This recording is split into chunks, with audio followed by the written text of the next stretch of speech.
Hello mga kananay, magandang umaga sa inyong lahat. Ngayon pala ay linggo. Mga kananay, ngayon ay magluluto ang mister ko ng kaldereta. Ayan. Tingnan natin kung paano siya at kung ano ang luto niya sa kaldereta. Mga kananay, meron siyang karne ng baboy. Ayan yung cut ng karne ng baboy.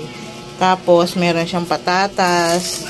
Mayroong bawang, tapos bell pepper, may margarine, at meron siyang reno, at meron din siyang peanut. Yan. Tapos syempre maraming sibuyas. Ayan, ginagayat niya na yung sibuyas. Ayan mga kananay, tingnan natin mamaya kung paano siya magluto. Ayan, panoorin natin. Ayan mga kananay, ang panggisa pala na ginamit ni Mr. Jan ay star margarine. Yan. Pagka nagluluto siya ng kaldereta, hindi siya gumagamit ng mantika. Ang ginagamit niya ay star margarine kasi, or butter. Mas maganda yon kasi mas malasas tsaka mas masarap. Ayan, ginisa niya na yung sibuyas. Yan, kailangan yan mga kananay maraming sibuyas para masarap. Ayan. 'Di ba? Ang daming sibuyas. Halo-halo pa more. Anuhin niya muna yung sibuyas. Kailangan magisa na para na siyang malambot na. Ayan, tapos ninext na niya yung, meron na rin yung bawang mga kananay, ninext niya na yung baboy. Kasi yung baboy mga kananay, kailangan niyang palambutin. Kasi di ba mas masarap kapag pinapalambot mo yung baboy para mas masarap siyang kainin. Tapos meron pa yung konting taba-taba. Yan, masarap yan. Ayan mga kananay, nilagay niya na yung Worcestershire sauce. Ayan, kasi mga kananay, yan yung secret na pampasarap ng kaldereta. Iba-iba naman tayo ng pagluluto ng kaldereta. Ayan yung natutunan niya sa kanyang nanay na maglagay ng ganyan. Tsaka yan, nilalagay niya na yung reno. Ayan, masarap din yan mga kananay sa kaldereta. Yan, kailangan lang haluin yung mga ingredients na yan.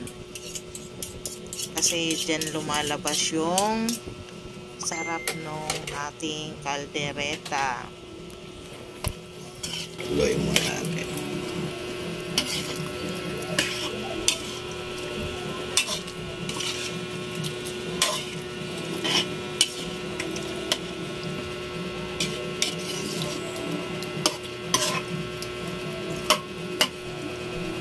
Bango. Sabay na natin itong patatas.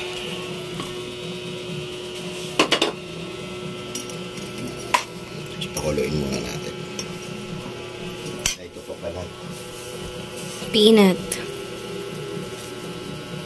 Ang dami pala nito. 1/4 ba ito? Kunti lang.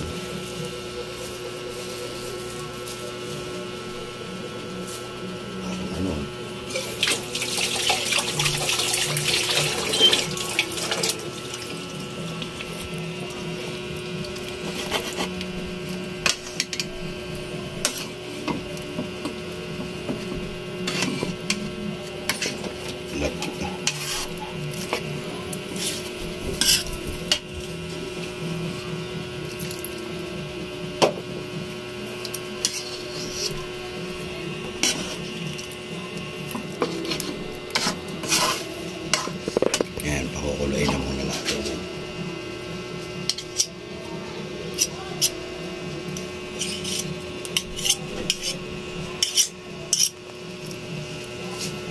Yan na natin yan.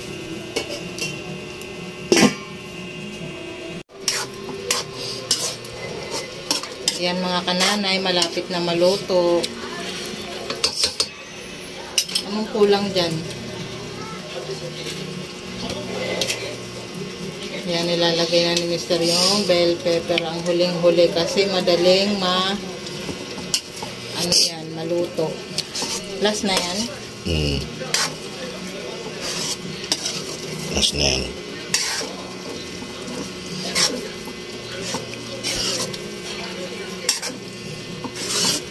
Okay na yan. Pakukuluin na lang para maano yung bell pepper. Yan mga kananay, nahalo na ni Mister. Malapit na yan maluto. Palambutin lang konti.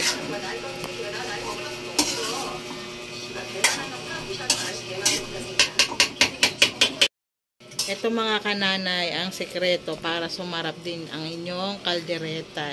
Ano to siya? Worcestershire sauce. O, ayan, diba?